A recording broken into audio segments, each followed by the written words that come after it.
The Mannin Line with Andy Wint.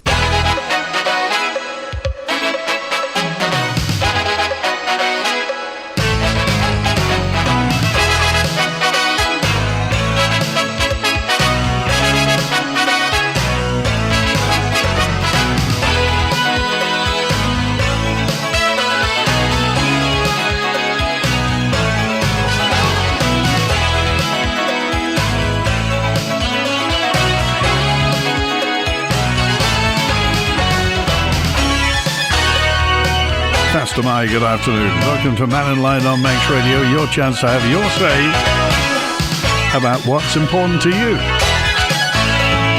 Your story, your opinion, always welcome on 66 13 68. Text 166 177, WhatsApp on 166 177, or email studio@manxradio.com if you have something you'd like to put along. I got a message in from, let me find you here. It's Katrina. It was Katrina who just said, I haven't heard much about measles on the Isle of Man. I've heard that there's a lot of it across. Well, Public Health mentioned something last week. There was the death of a child at Alderhay from measles, and Public Health say they've not been notified of any measles cases on the Isle of Man. Of course, now it's summer holiday, so the children, particularly the younger children, are going to be far more dispersed rather than being crammed into classrooms, which they will be when they go back to school. As it is at the moment, Public Health say they're aware of a rising number of cases of measles in the UK, especially in London and on Merseyside. And they're working with health partners to monitor the situation and to increase the Isle of Man's preparedness in the event of any cases of measles here. Of course, it can be particularly serious for people in certain at-risk groups, not just children, but of course, including babies and small children, but pregnant women and people with weakened immunity. Now, the Isle of Man Public Health say it can spread very quickly in places like nurseries and schools and healthcare settings if you haven't had 2 doses of the measles, mumps and rubella vaccine, MMR. Usually starts with cold-like symptoms, which is a high temperature, runny or blocked nose, sneezing, cough, red sore or watery eyes, followed by a non-itchy red-brown rash about 3 to 5 days later. Some people also get small white spots in their mouth. If you suspect you or a family member has got measles, you should see your GP, but call ahead before attending the surgery. Katrina, happy to put that straight. No cases at the moment of measles on the Isle of Man, but we watch with preparedness. Let's get to the lines now. Stephen's with us now. Hi, Stephen. Good afternoon, Andy, and good afternoon, listeners. I wonder, could I just go back to, I know you were very busy on Tuesday, I did try to get through, but I was a bit surprised about the long discussion that the Chief Minister had about the MDC company and the Westmoreland Road site in particular, and spoke about the benefits of that project and the company producing this high-density housing unit when Chris Thomas, who tried to have the issue discussed, which in my view is the proper place within the confines of Tynwald, to debate what is of concern to the public, was told he can't debate it because of sub judice, and yet the Chief Minister was able to have quite a long discussion about it on the programme. So I'm a bit surprised that it went ahead and he didn't say, I'm sorry, I can't comment about that because Tynwald or the AG has ruled it as sub judice to talk about it within Tynwald. And Tynwald surely is where big issues should be debated that are of concern to the public.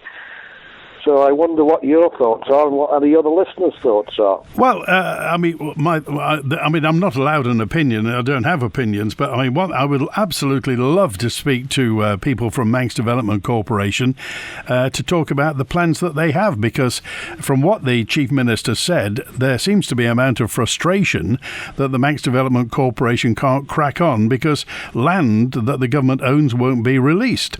Now, we don't know. Well, I think there's a dichotomy here, Andy, and that is that MDC has one set of parameters and it's just set up to develop. And the departments have to look at an overall plan of what is in their best interests for the departments they represent, such as education, for example, who may wish to develop a new school on a site, or the DOI, who may wish to develop a commercial operation to encourage business here. So I think I can understand their brief and their frustration, but doesn't this go to the nub of the problem that all departments have their own responsibilities, and that's quite right and proper, but possibly there should be an overarching approach to government which says not what's best for the department, or not what's best for MDC, but what's best for the island overall. I mean, to say housing is a problem, but equally so, the provision of schools is a problem. So, don't they call it town planning? Isn't that the overarching issue here, that we should have an overarching policy of what the area needs in terms of hospitals, doctors, surgeries, health community hubs, schools, after-school areas, youth clubs? Isn't that the problem, Andy? Well, in all honesty. Yeah, the thing is, I mean, I don't think we've ever had anything like the Manx Development Corporation before. So you wonder, A, whose bright idea it was to set it up, and B, as you say, if they're going to be battling other departments, that just creates more friction. It's a waste of time, to be quite honest. And as you say, they've got to be doing something that's good for the Isle of Man. Now, I'm all for enterprise zones, and I'm all for, special facilities for something if it's going to be beneficial to the Isle of Man, but if they're battling each other, what's the point? Well, this is where I did say a few moments ago that it should be within the confines of Tynwald where these big issues are discussed, and if the constituency MHK for the area is not allowed to discuss it, which will foster a bigger debate about some of the points that I've made and you've just made, how on earth can we proceed properly? We're not going to proceed because you've got one company which is its brief is to build, and does that include the requirements for what the town plan would require? You've got the departments who want, one department, education, wants to build schools. You may have another one which wants to build, let's say, a new hotel. So they're all competing, and there should be an overall arching town plan and of what we require and what we do need. And I think, and we've just got to remember that the MDC is a company ultimately guaranteed by the taxpayer, and it's one particular. And if Treasury is driving the MDC, well, they trump all other departments. So I can see the frustration with some departments who may say, well, we want to do this. They say they want to do that, but Treasury is the trump card. So what do you think is going to happen, Stephen? Well, I don't actually know, to be honest. I know it's subject still to a planning matter, and that's quite right and proper that the process should be followed. But I would like to see big issues discussed in Tynwald, and certainly the constituency MHKs that want to discuss them on behalf of their constituents should be able to do so. Not the finer points of planning, incidentally, but the overarching principles of what is wanted for a site and an area. Surely they are the parts that it's quite right and proper for the constituency MHK to raise, and Tynwald is the right place and the proper place to discuss the big issues, isn't it? Well, the whole point is obviously if people don't know, if plain information isn't given, things like social media fill the vacuum and people make it up. Now, at the moment, there's a skeet going round that the Manx Development Corporation has developed the old nurses' home, and it looks a magnificent building. It looks lovely. We don't know how much, whether it was on budget, on time, but there's a rumour going round that that's going to be sold. that somebody else may have it. Now, that may be complete conjecture, but of course they may get a profit on it, which may be the point of the Manx Development Corporation. But if that were to happen, I'm not saying that it is, would that be the right thing to do? Well, let's just wind back a minute. I don't think anybody within the area thought that the renovation of the old nurses' home was a wrong thing to do. I think everybody thought it's an iconic building; it can be seen for miles around. We were originally told that it was going to be for key workers that are essential to the running of the island's key infrastructure departments. That is a good thing. We were also told that it was unlikely that parking permits would be issued to the residents of the old nurses' home. They could use we were told initially the car park would be able, to the left, would be used by the community health centres in the daytime, could be used for the residents of there at night. But these things now have turned on its head, and it turns out there was a statement that it's not going to be for essential workers. And yet I've heard from other sources that schools are still struggling to get people here because there's no accommodation for them.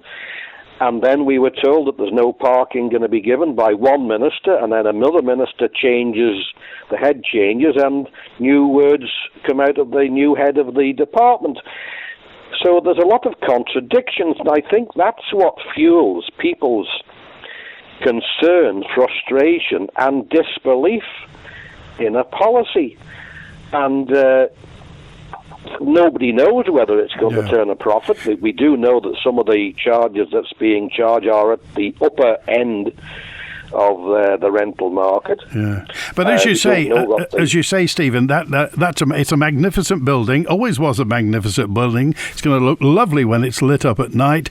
And the thing is that it may go, because of the public perception, it may go from being something that we're proud of to be something that people look at and kind of resent because of what it represents. Well, that's absolutely right. So I do feel that it was the wrong decision not to allow Mr. Thomas to proceed with his motion to have these matters debated, because there's wider issues, as you have said in your earlier comments, there seems to be no uniform idea of what MDC wants to do and what some of the other departments want to do. But it shouldn't just be what the departments want to do. It's got to be surely what town planners think of how many children are in a particular area, how many people will need a doctor's surgery in a particular area, dentists, and all the other myriad things that go with a community. Yeah. And will it provide all these facilities? It's a very the plan is the new plan. The other part is very dense. It's an intensive use of the site.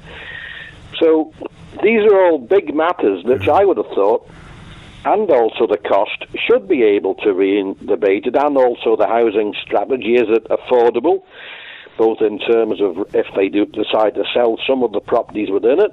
Does it comply with the current government policies on affordable housing? There's loads of issues which have been hidden and not allowed to be shone the light of day by the debate. Yeah. So I think Mr. Thomas has got a question in for the reasons why the President decreed it was sub judice. So it'd be interesting to hear what Mr. Skelly says about that. But I just say I do think that these issues, the big policy issues, should be developed and debated in Tynwald. Okay, all right. Thanks for calling today, Stephen. Appreciate it.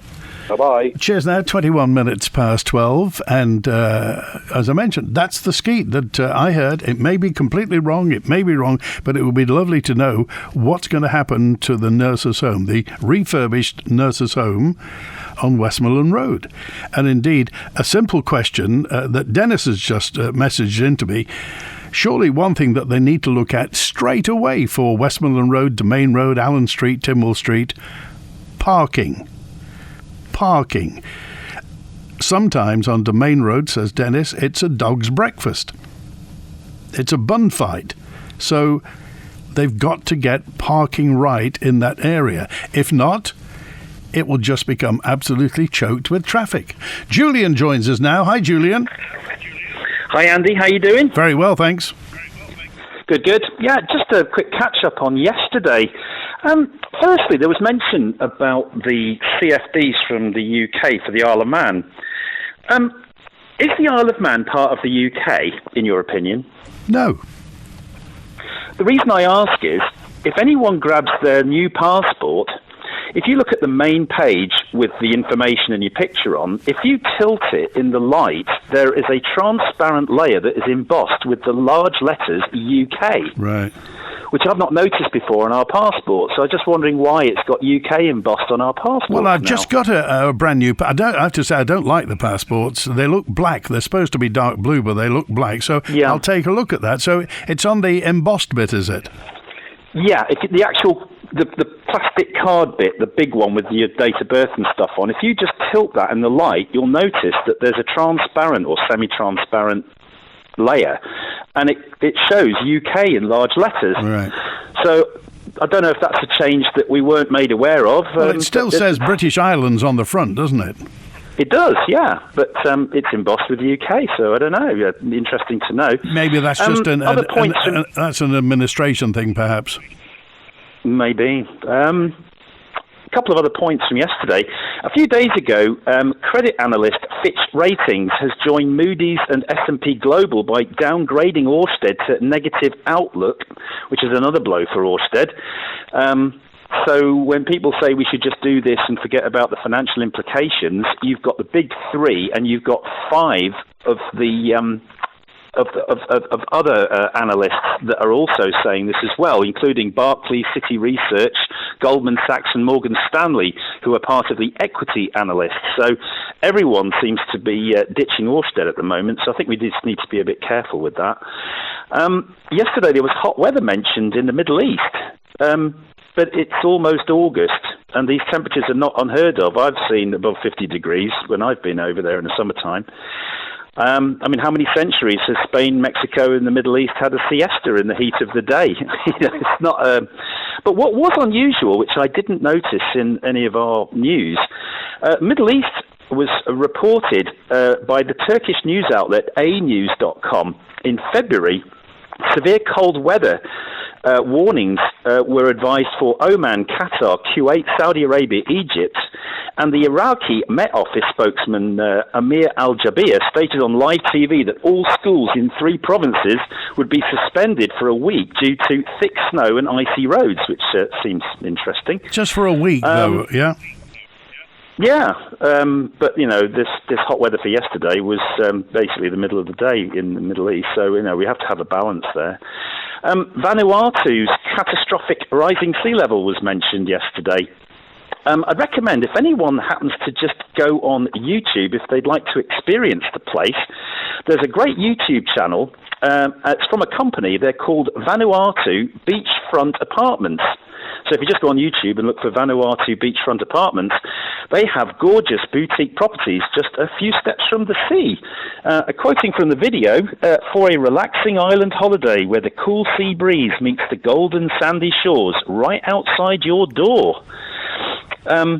Interestingly, Vanuatu's neighbour, Tuvalu, has grown its land area by 181 acres, or 2.9%, since 1971, according to researcher Paul Kench from the University of Auckland, who's been doing that for some time. I also noticed Vanuatu's government requested climate mitigation damage funding at the COP28 meeting in 2023 in Dubai. And this includes biofuel generation using coconut oil. Thing is, though, there's a bit of a problem. Vanuatu imports 56 million litres of diesel a year. So if you wanted to displace that, you'd require 524 million coconuts. So the required tree plantations would need twice the available arable land on Vanuatu. And you can imagine the amount of irrigation that would require. That's a lot of nuts, isn't it? It is, yeah. and you need about 10 to a litre. So, it's a lot of... and from a practical point of view, if you're going to start using massive amounts of your arable land, they're then going to have to start importing food, which they grow there now, from Australia. I remember the thing about Tuvalu, because didn't the head man of Tuvalu put a video out with him standing knee deep in water and saying that's how much we're going to be. We're going to be inundated, because aren't they only about 15 feet above sea level at best?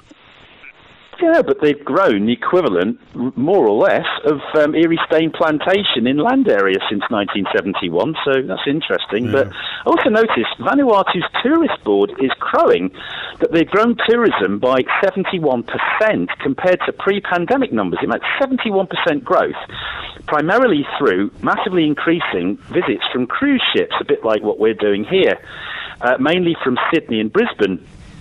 But the thing is, a round-trip cruise from Sydney to Vanuatu's ports, because they tend to do a bit of a hop and a skip between Port Vila, Mystery Island, Lifu, etc. That's a round trip between Sydney there and back of 2,680 nautical miles. Crikey. So if you've got a cruise ship like Royal Caribbean's Voyager of the Seas, that goes through 1,470 metric tons of diesel, or about 1.7 million litres, which is about 4,700 tons of CO2. That would be enough diesel to fill 30,000 Toyota Hilux pickup trucks, and is the total annual carbon footprint of 1,000 Australians for each cruise, and they've got 4 cruise lines arriving a week. So if they're worried about rising sea levels, I don't quite see how, on the one hand, they're wanting money for climate mitigation by growing coconuts that are going to require twice the arable land area available. I don't know how they're going to spend that money. And also, they're encouraging cruise ships that are burning through diesel like no business. Okay. All right. Strange, that. Good to hear from you. Thanks, Julian.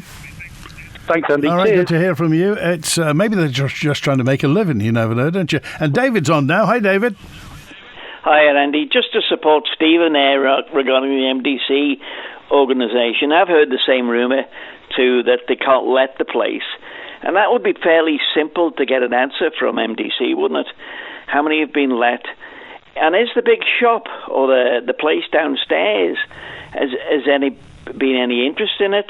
Because they said they were going to have some sort of shopping mall down there. What are we doing about it? Does everybody going to buy bicycles to run around there, because you can get to town and then back again because you can't have a car? All these things, and I think I'm not a great thing of Thomas, but I think he's hit the point there. Originally on this particular site there, it was all funded by taxpayers' money, and that's the main issue there, isn't it, as far as I'm concerned? Yeah. Taxpayers' money was given ultimately to it, and shouldn't we know what the cost was? Well, it would be nice to, and the fact is that if something is sub judice, we don't know what that is, whether it's a dispute over the contract or claim. There may be something, so we don't quite know. But the thing is, as you say, if something is done at Manx Development Corporation, Treasury owned, if it's done in the name of the people, where's the problem in just telling people what's happening or what's going to happen in the future? I don't know. What do you think? It's very strange to me why they're being so quiet. They won't come on the radio to yourself and justify their existence as such. And many people probably think the same thing as what I do, is there's something gone on there. And was the contract brought in time? That's an easy thing to say. And the other issues regarding planning there, how did they circumvent car parking? And how, compared to other sites that are around, say, Douglas or around the Isle of Man itself, these are answers that need to be done. And it's quite right if a politician from a particular area, which happens to be Douglas on this one, is actually saying he has concerns about it. Because he could probably write questions after questions. And would we get the answers? Probably the answer's no on that. But at the end of the day, surely somebody has to tick off the box and say, we've spent so many million on this, and it was value for money. Yeah. Or are we going to sell it? And How are we going to sell it? Yeah, the thing is, this should be a good news story, and I'm sure the people at MDC would like it to be a good news story, because then everybody will be happy, and taxpayers' money's been used properly, and it's regenerated an area. It will bring communities together and do something new, and everybody will be proud of it. As it is at the moment, people look sideways. There's a cloud on it at the minute. So you look for the next programme, isn't it? The MDC. Which one are they going to do next? And I'm sure there's going to be a pile of people piled in to make sure it's going to be done, or where it is it needed? Surely that's the job of the local authority and the town council to actually address what they need for their own community and right around the island. And not just, say, a government department, which purely has an interest. And just, I was thinking about the other day regarding the wind turbines, and I know they've been on about Ofsted as well. I'd love them to come on and just say they're still existing. There's still a project for the Isle of Man. Don't forget the planning permission, I think, off the top of my head anyway, was coming from England.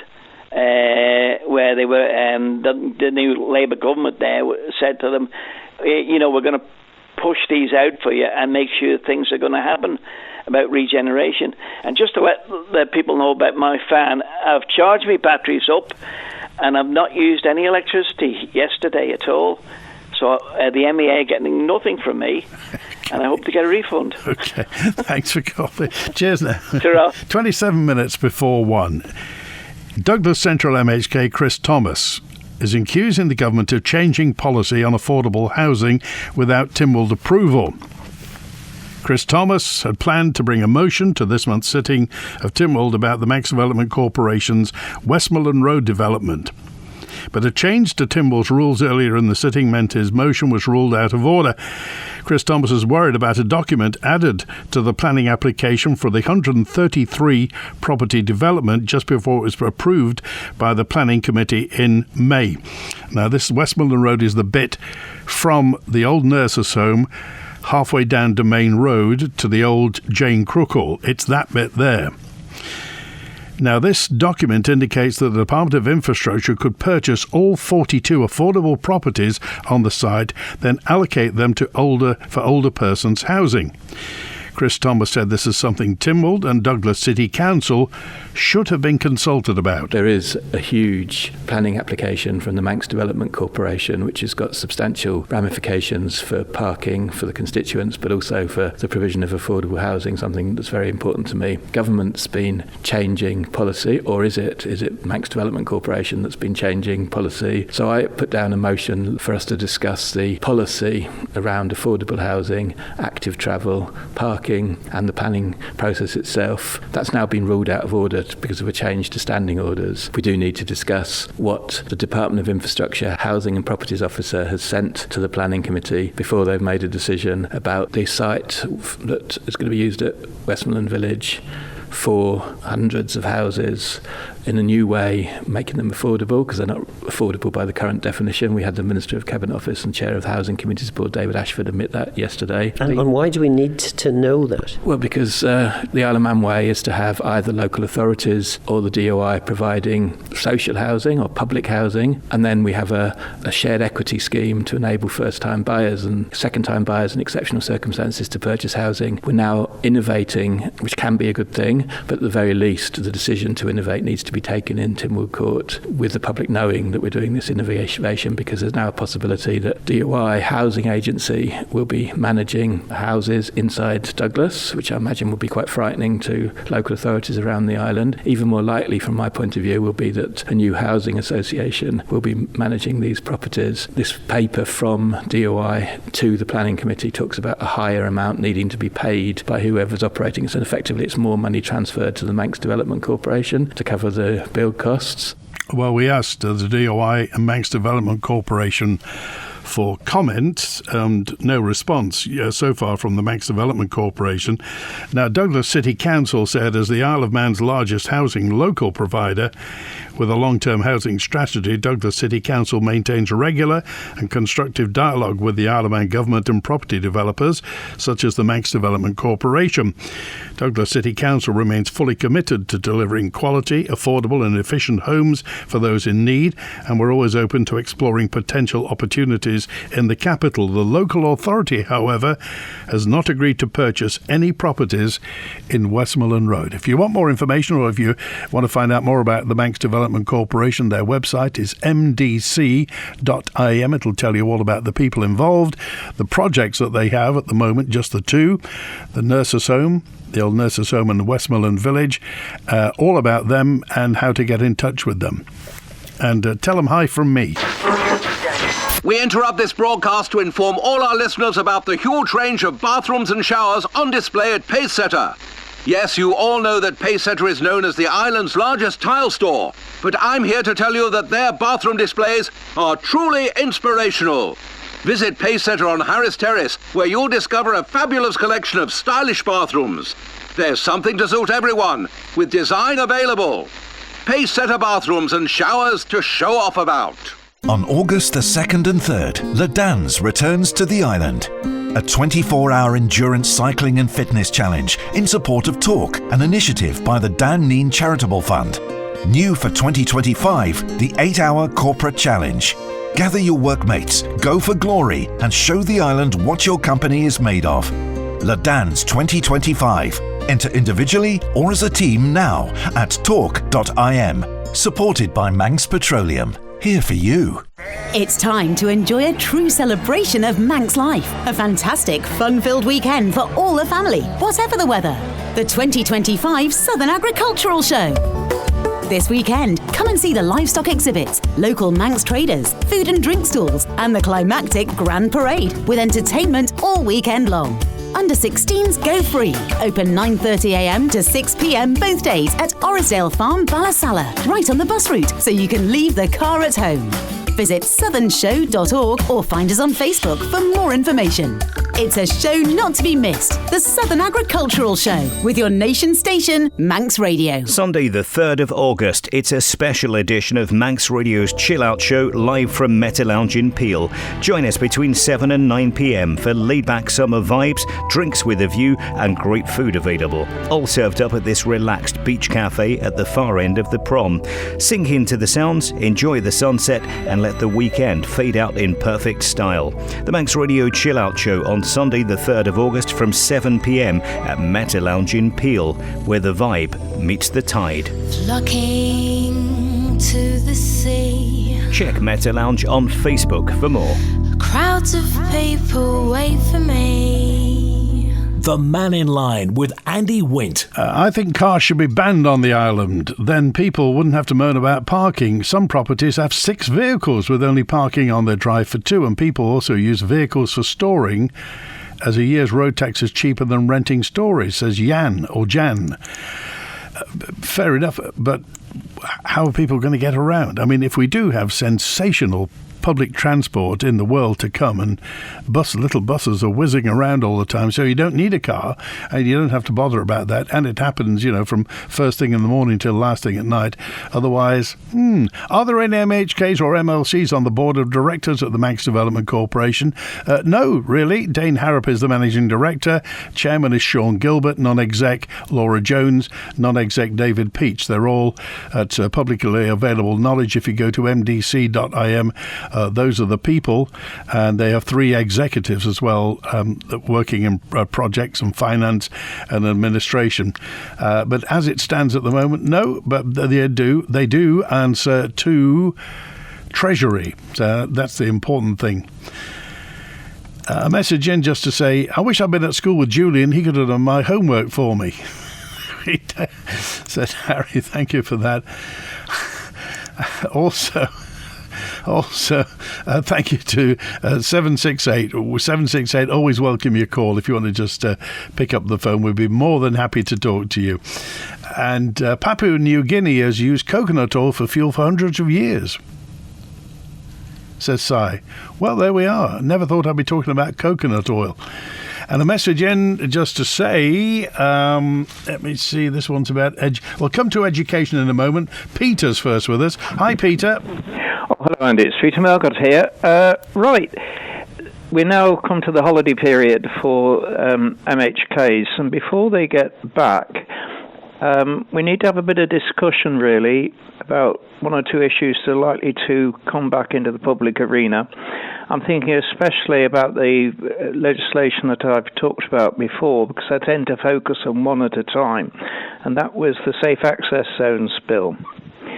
Now, thinking back, in years past,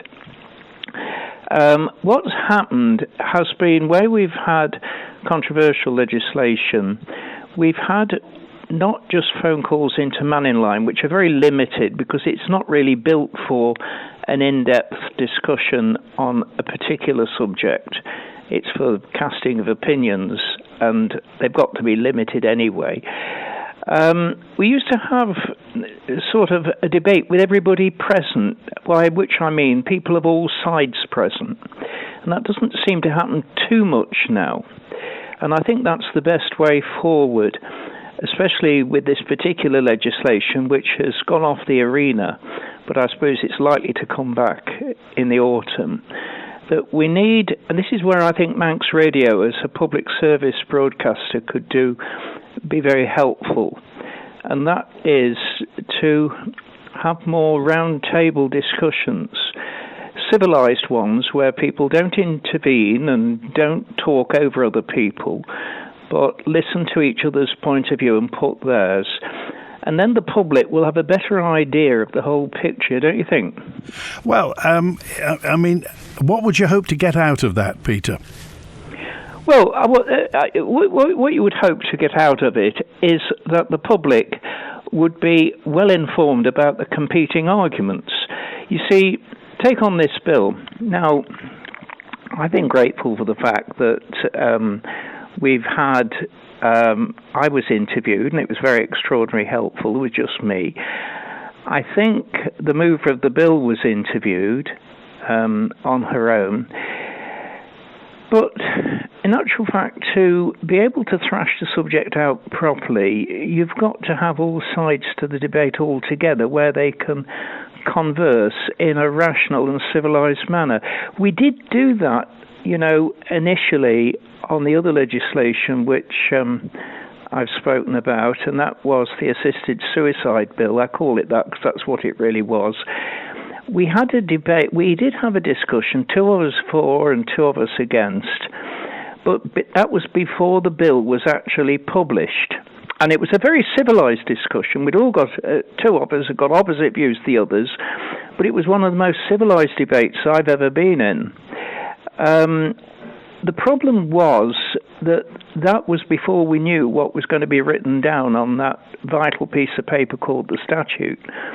Once the bill was there, we didn't ever have another discussion, which I think was a mistake, not to repeat that, because then we would have known what we were talking about in particular.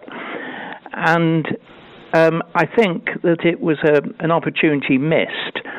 And I do think that in this particular case, that's what needs to happen, to get people round. And I don't like these discussions or these things where people interrupt others and they don't let someone finish, or where they talk over one another. Because I personally, when that happens on national radio, I just switch the radio. The moment they start doing that, I switch the radio off, because you're wasting your time.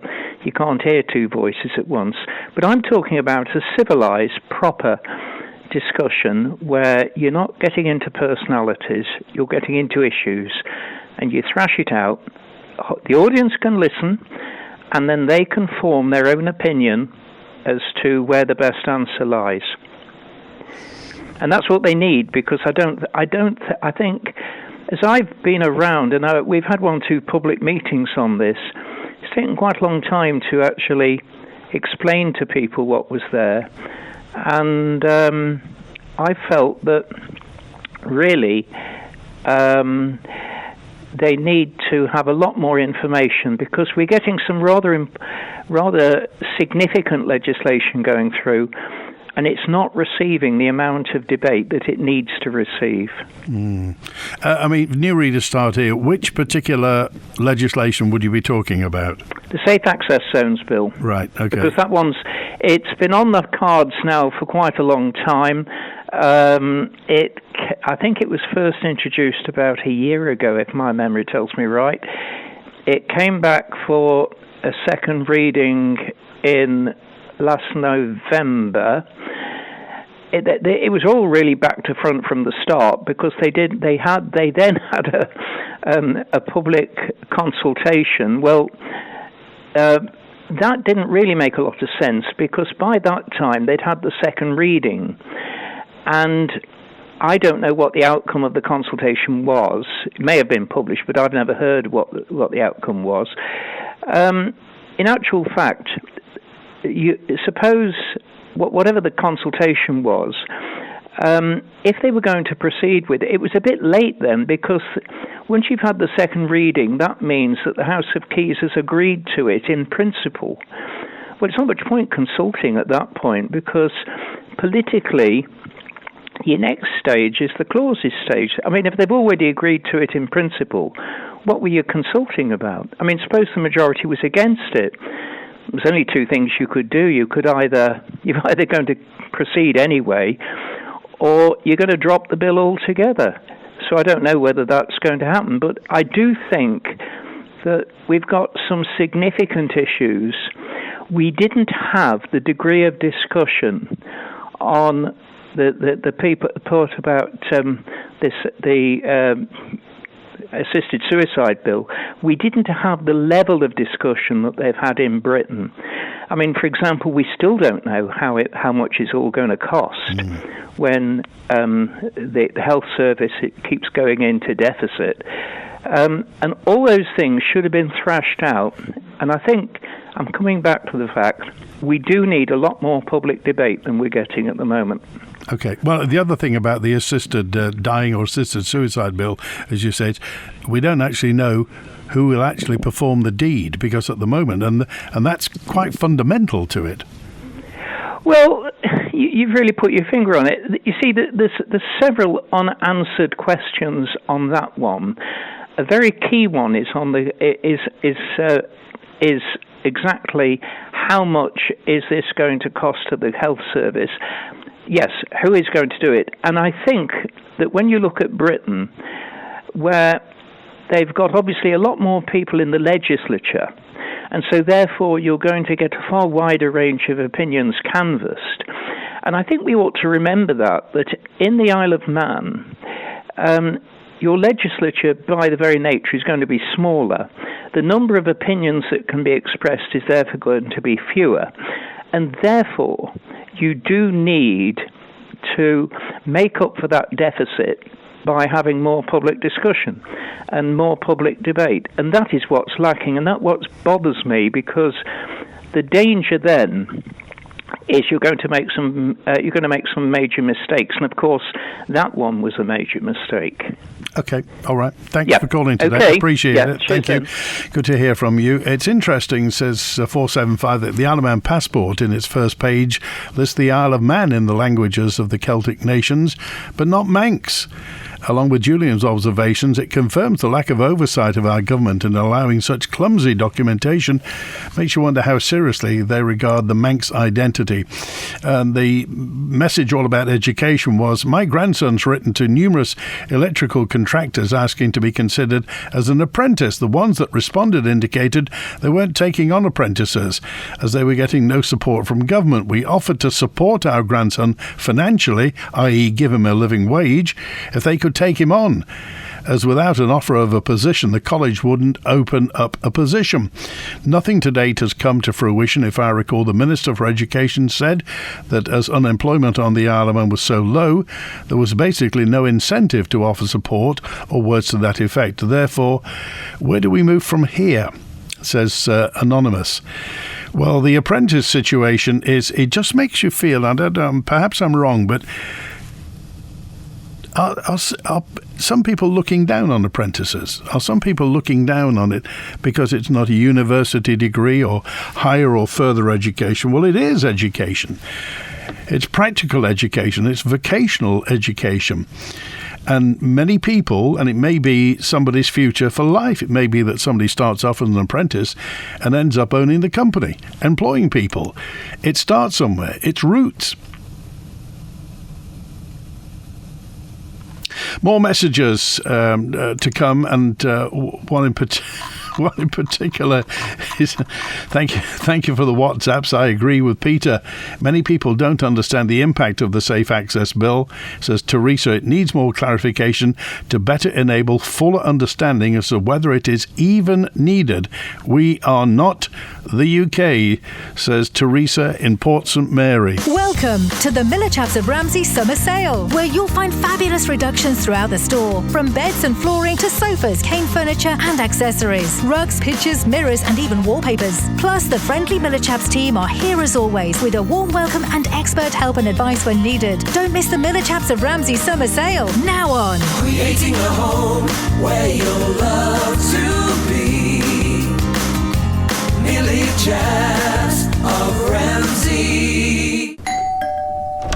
Hi Liz, I see you've had your garage converted. We're desperate for more room. Yes, come through and have a look. John called Manx Property Conversions. We now have an extra bedroom, but it could be another reception room, kids' playroom or office. They also did our conservatory roof last year. We were so impressed, we got them back to convert the garage. Wow, I need that. What's their number again? Call MPC on 450 500. That's 450 500. Or find them on Facebook at Manx Property Conversions. At Elaine's Cafe, enjoy delicious homemade meals, all freshly prepared, and support your local hospice at the same time. Overlooking our beautiful hospice gardens, enjoy light bites including sandwiches and soups and daily specials, as well as hot and cold drinks and delicious cakes. Run by volunteers, all profits go directly to provide patient care. Elaine's Cafe, located in the hospice building in Strang, Monday to Friday 10 a.m. until 4 p.m. The Manx Heritage Transport Festival 2025 is on until Sunday the 27th of July. Explore our unique world of trams and trains with events across the island, including a celebration to mark 130 years of the Snaefell Mountain Railway, plus workshop and depot tours, motorman taster sessions, lots of vintage stock, horse-drawn trams and much, much more, with something for everyone to enjoy. To book events and for more information, visit rail.ie. Today at 5:30 in Charclay, the North American Manx Association Silver Medals and the Department of Education Manx Language Awards for outstanding achievements in Manx culture and community of our island's young people. Today at 5:30 in Charclay. The Mannin Line with Andy Wint. A message in from 100 just saying the Isle of Man doesn't even produce 0.00001 of global CO2, never mind 1%. If people knew the significance, the insignificance of us going net zero at a cost of £100 million, nobody would vote for it. Well, we don't know the full cost of it yet. It's going to cost. And regarding apprenticeships, take a look at the Sun newspaper, says 495, for plumbing courses. I did an intensive 6-month apprenticeship with the UK-affiliated City and Guilds Company. Cost me a lot of money, but I've never been out of work since. Thank you, Belly the plumber. Thank you, Belly. Don't tell me. I think very few people will use the assisted dying facility, but the choice will be there. Are people going to be queuing up for it, says 768? Well, we don't know. Wonder, can we have some transparency from the DOI on Balaf Currachs being drained? CC775. Now, they felled on a Ramsar wetland sanctuary site, so we'll see. Can you tell us, CC? Can you tell us what's going on, CC? And it's dying with dignity. It's assisted dying. Well, Peter calls it assisted suicide, and it is his right to do so. Why do we need this can be debated elsewhere? Thank you, Andrew, for that point. Oh, and following on from the Chief Minister's comments on immigration, and today's riots in the UK is a result of the ease of attraction of settling in towns and villages by immigrants in the British Islands, unlike the EU, says John. Thank you, John. Doesn't really have any much relevance to the Isle of Man, as the Chief Minister said the other day, perfectly and firmly stated that we don't have any hotels or accommodation that's been, if you like, sequestered for any migrants or refugees in the UK. That's what the Chief Minister said. One of your correspondents, says Ron, said the person who sorted out Braddon Bridge and the cycle track should ask me to look at the footpaths. That's the last thing we need. We've gone from a traffic junction coming from the NSC, which used to have two lines of traffic, one to turn right and one to turn left, now to only, well, what have we got? When the Mannin Line's not on air, call Manx Radio to leave your opinion for broadcast on 682 631. We got one lane, so the traffic backs up nonsensically at times, and we have a beautiful piece of green tarmac allegedly for cyclists, which is never used and goes nowhere, says Ron. So no, don't let them look after the paths. And Pete says, Andy, wouldn't it be a good idea, if feasible, for the Isle of Man government to pay to finish the refurbishing the Queen's Pier in Ramsey and use it as a berth for cruise ships? Oh, don't tell them that. They did look at how much it would cost for the government to do it and ran away about 20 years ago. But it'd have to be a big, big berth, wouldn't it, for a cruise ship? Right, that's it. We're back with an open line tomorrow, Friday. A week on Tuesday, August the 5th. The DOI Minister, Michelle Haywood, will be here. Be prepared. And thanks to Chris on the phones today. WINT